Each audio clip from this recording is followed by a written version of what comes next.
जो अवाम है वो अगर किसी एमपीए के पास पहुंचा है वो ताकतवर हो, कोई गरीब भी तो एमपीए के पास सर जाता है, आपके पास भी शक्कर आप जाते हैं, बहुत सारे गरीब लोग आपके पास आते होंगे, मदद के लिए आते हैं। तो मैं समझती हूँ सर जवाब तो हमने दिया, लेकिन जो मेरे भाई सवाल कर रहे थे मुझे इस तरीके पे बहुत दुख हुआ कि एक एमपी अगर लेके आया है तो अगर कोई ताकतवर खातून होगी ना सर उसको मदद की ज़रूरत नहीं होती है, वह घर बैठे अपना काम कर सकती है। अभी यही बात है ना कि मैं ना मानूं, अल्हम्दुलिल्लाह वुमेन डिपार्टमेंट वुमेन एम्पावरमेंट के लिए काम कर रही है और काम करती रहेगी। आप मानो या ना मानो ये खिदमत का मौका अवाम ने दिया है और हम खिदमत पर यकीन रखते हैं। हम कोई ताकतवर नहीं है, अगर हम ताकतवर होते लोग हमारे पास दुआई लेके नहीं आते। सर जी महेश साहब। सर मेरा मैडम मिनिस्टर से सवाल ये है कि क्या हमारे सिंध में कोई एक ऐसा दारुल अमान है जहाँ पे जो उनके एडमिनिस्ट्रेटर हैं या जो स्टाफ है वहाँ पे वो डिफरेंट फेथ से ताल्लुक़ रखते हों? क्योंकि बहुत सारी ऐसी कंप्लेंट्स आती हैं कि जब फोर्स कन्वर्जन के केसेस ऐसे दारुल अमान में भेजे जाते हैं तो उनको हरास किया जाता है और उनको फोर्स किया जाता है कि वो रिलीजन को फॉलो करें, और हरासमेंट के इस किस्म के काफ़ी केसेस हमारे पास आते हैं।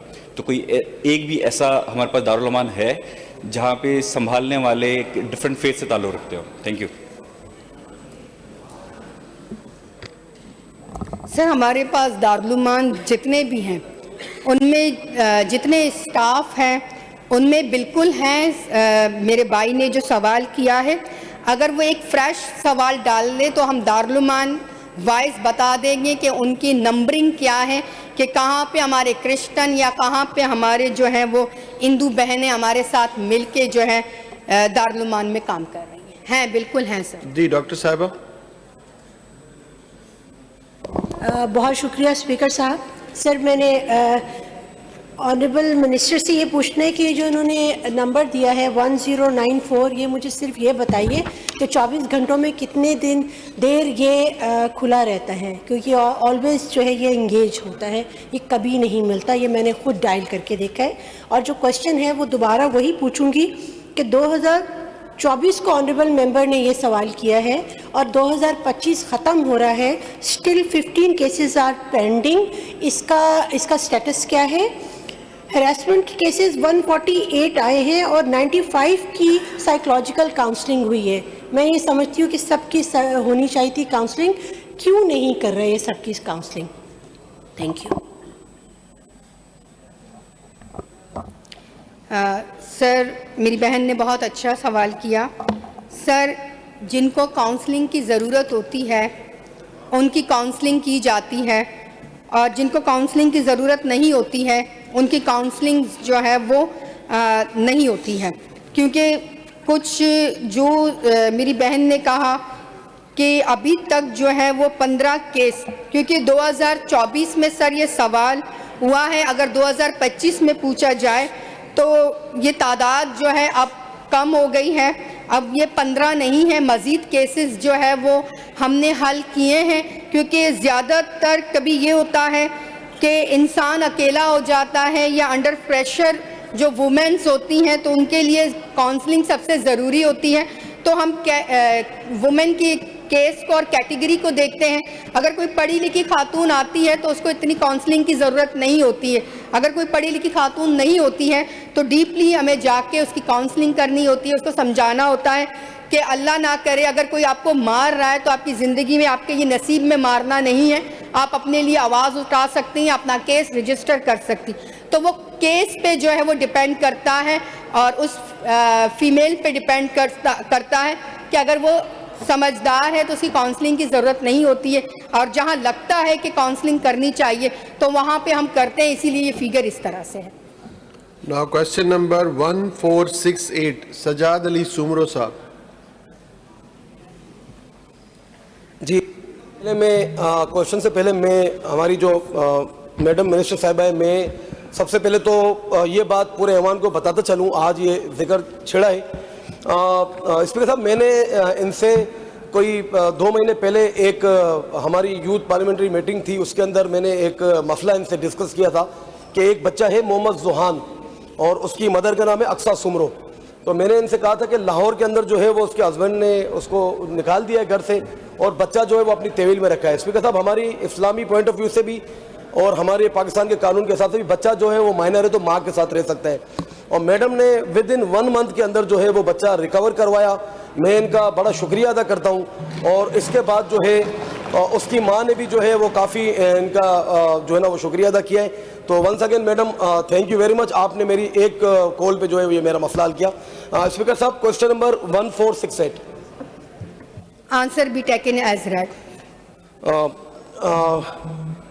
मैडम, इस सवाल को आप जवाब देंगे कि तकरीबन 4 साल 4 बजट, इसके बावजूद भी जो है वो सिंध में एक भी वुमेन स्किल जो डेवलपमेंट सेंटर जो है वो कायम क्यों ना हो सका?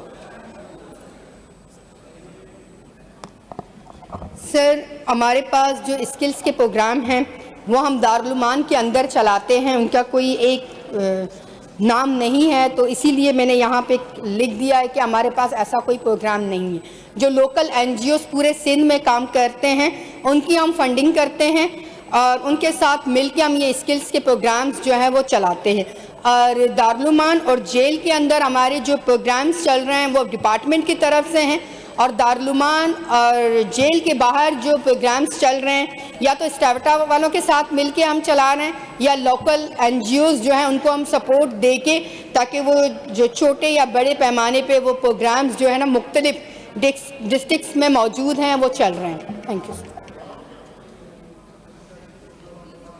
लेकिन जो है क्या हमारी मिनिस्टर साहिबा जो है वो ऐवान को आगाह करेंगे कि सिंध के किन अजला में जो है वो ख़वातीन की स्किल डिमांड सबसे ज़्यादा है? इस पर कोई सर्वे किया गया है? सर, हमारे पास शहीद बेनज़ीराबाद में डिमांड ज़्यादा था, तो शहीद बेनज़ीराबाद में हमारा एक वुमेन कॉम्प्लेक्स मौजूद है और वहाँ पर हमने एक पोर्शन जो है इन प्रोग्रामों के लिए रखा है। और इसी तरह सर, जैकमाबाद में हमारे पास डिमांड ज़्यादा थी, तो जैकमाबाद में भी हमने जो है ना दारुलमान के साथ ही जो है वो 4 कमरों का एक सेंटर बनाया है जहाँ पे स्टिचिंग, ज्वेलरी मेकिंग और ब्यूटिशियन के कोर्सेज जो हैं वो चल रहे हैं। 2 ये ऐसी जगहें थी जहाँ पे बहुत मुश्किल होता है कि हमारी जो ख़वातीन हैं वो बहुत दूर तक जाएं, तो उनकी एक पब्लिक डिमांड थी और उस डिमांड को मद्देनज़र रखते हुए उन 2 जगहों पर हमने ये सेंटर्स जो है वो ओपन करवाए हैं। जी स्पीकर साहब, थर्ड सप्लीमेंट्री, क्या हुकूमत के पास जो है वो आइंदा माली साल में ख़वातीन के लिए स्किल डेवलपमेंट सेंटर कायम करने का कोई वाज़ेह टाइमलाइन प्लान मौजूद है? इस पर भी ज़रा ये जवाब दे दें। सर, बिल्कुल आने वाले जो नया साली बजट आएगा, एडीपी स्कीम्स की तैयारी हम कर रहे हैं। हम चाह रहे हैं जितने हम वुमेन हॉस्टल जो हम बना रहे जा रहे हैं उनके साथ ही हम स्किल्स के सेंटर भी अटैच कर लें, ताकि जो वुमेन हॉस्टल में हमारी बहनें आके रहेंगी तो वहाँ से वो कुछ सीख कर भी जाएं। बिल्कुल आने वाले वक्त में हमारे पास ये प्रपोजल्स मौजूद है। जी एजाज साहब। सर, मैडम मिनिस्टर से मेरा सवाल है, क्या कोई जो टोल फ्री नंबर उस पर रब्ता होता है या फिर सेंटर्स के लिए किसी परेशानी के लिए ख़वातीन रब्ता करती हैं तो तरीक़ाकार क्या होता है? मतलब उस ख़वातीन ने उस सेंटर तक खुद पहुंचना होता है या फिर सेंटर से कोई गाड़ी वगैरर मोबिलाइज होती है? सवाल पूछा जा रहा है उससे रिलेटेड क्वेश्चन करें। सर रिलेटेड ही है ना सर, रिलेटेड ही है। बड़े सवाल कौन सा है सर सज्जाद सोमरो का सवाल है ना सर, सवाल ही पड़ा है मैंने कि कोई सेंटर मौजूद नहीं है, तो मैंने ये कहा है कि अगर राब्ता होता है, क्योंकि कराची में अगर डिस्ट्रिक्ट वाइज नहीं है तो मैं यही पूछूंगा ना कि अगर डिस्ट्रिक्ट वाइज से कोई कॉल करे कोई खातून डिपार्टमेंट को, तो कि तरीक़ाकार क्या होगा कि वो खवातीन खुद सेंटर पे पहुंचेंगी या सेंटर से कोई मामनत उस तक पहुंचेगी? सर सिर्फ इतना सवाल है। आ गया सवाल आपका, बैठ जाए। सर, जो मेरे भाई ने सवाल किया सज्जाद अली ने, जो आप सवाल कर रहे हैं वो दोनों सवाल मुख्तलिफ हैं। उन्होंने स्किल्स प्रोग्राम्स के हवाले से कहा कि कोई सेंटर्स हैं या नहीं, उन्होंने कंप्लेन सेल का जो है वो सवाल नहीं पूछा है। लेकिन अगर मैं आपका जवाब दे देती हूँ, क्योंकि पता नहीं मेरे भाई को आज क्या हुआ है, सवाल दूसरा चलता है और सप्लीमेंट्री दूसरे सवाल का पूछ लेते हैं। सर हमारे पास कंप्लेंट सेल्स जो हैं वो स्किल्स के उस जुमरे में नहीं आते हैं। कंप्लेंट सेल में सर मैं पहले भी बता चुकी हूँ, कंप्लेनर खुद भी उठकर आ जाती है, वो कंप्लेंट सेल पे कॉल करती है, उसका कंप्लेन हम रजिस्टर करते हैं और उस कंप्लेन को हम देखते हैं, उसकी नौइयत हम चेक करते हैं, फिर उस हिसाब से उस कंप्लेन को जो है वो हम टैकल कर लेते हैं। अगर मेरे भाई को मज़ीद डिटेल चाहिए तो भाई आप भी हिम्मत करके एक सवाल डाल दें फिर इस पर। जी फारूक साहब। बहुत शुक्रिया। अगर आप इजाज़त दें तो मेरा पिछला वाला सवाल है वो हरासमेंट के हवाले से एक बहुत अहम चीज़ है। मैडम मिनिस्टर साहिबा बैठी हुई, अगर वो आंसर करना चाहें तो मुझे कोई एतराज़ नहीं है। वैसे होता नहीं है, सप्लीमेंट्री आप उसी से पूछेंगे, वरना मैं शबीर साहब को मौका दे दूं। मनी गुहार है, दे मना इजाज़त भी दे। सर ये क्या असेंबली में जो लैंग्वेज यूज होनी चाहिए वही यूज होती है। और सर जो सवाल गुजर चुका है, अगर मेरे भाई के जहन में अचानक से आ गया तो नेक्स्ट टाइम ट्राई कर ले, सवाल भेज दे, हम उसको जवाब दे देंगे। Thank you. अगर आपने कोई दूसरी बोलनी है तो कोई इस पे पाबंदी नहीं, लेकिन बिफोर दैट आपको परमिशन लेनी पड़ती है। चेयर अलाउ करें प्लीज। जी शबीर साहब चलें, आप टाइम पे आ गए, क्वेश्चन तो पूछ लें। Thank you sir, thank you. मुझे मालूम है सर। जी जी जी जी सर बिस्मिल्लाह।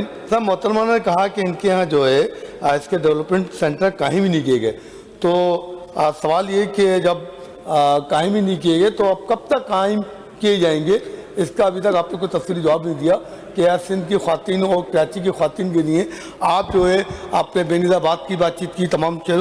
ये मेरा सवाल है कि कराची, ज़िला गरबी, ज़िला किमारी, पूरे कराची के लिए वहाँ आप इस कब तक जो है डेवलपमेंट सेंटर कायम करने की कोशिश करेंगी? सर मैंने कहा कि हम जो है लोकल NGOs के साथ मिलके पूरे कराची में नहीं पूरे सिंध में सर हम इस पर काम कर रहे हैं। अगर मेरे भाई का कोई लोकल NGOs हो तो वो आए, हमसे रब्ता करें, हम मिल के उसके जो है ना डिस्ट्रिक्ट में चला लेंगे। जहाँ मेरा भाई कहेगा कि जहाँ पे उसको सेंटर की ज़रूरत है तो बिल्कुल हम करने के लिए तैयार हैं। अगर आपके पास कोई जगह है तो हमें वो जगह दिखा दें, ताकि अगर वो किसी यूज़ में नहीं है तो हम वहाँ पे सेंटर स्टार्ट कर सकते हैं। Now question number 1550, Sharik Jamal Saab. He is not here. Well done, Shaina Sher Ali Sahiba. बहुत अच्छे क्वेश्चंस के आपने आंसर बहुत अच्छे दिए। आपने अपने भाइयों को मनवाया है जो मैं ना मानूं की रट लगाए हुए थे। बहुत अच्छे तरीके से समझाया है आपने इन्हें। जी जी जी मेरी बहन जी। फ्राइडे वाले दिन यहाँ पे एक बात अपोजिशन लीडर ने रेस किया और मीडिया पे भी बहुत चला है। अगर आपकी परमिशन हो जी, you are allowed, you are allowed. Thank you sir. Sir मैं सिजावल गई थी, ओपन कचेरी था वहाँ पे, तकरीबन वो 3 से 4 घंटे तक चला। तमाम जितने भी लोग वहाँ पर आए, हमने बड़े इत्मीनान से उनके तमाम जो भी कंप्लेंट्स थे हमने उनको सुना, उनको नोट किया। SSP साहिबा भी मौजूद थी वहाँ पे, DC भी मौजूद था।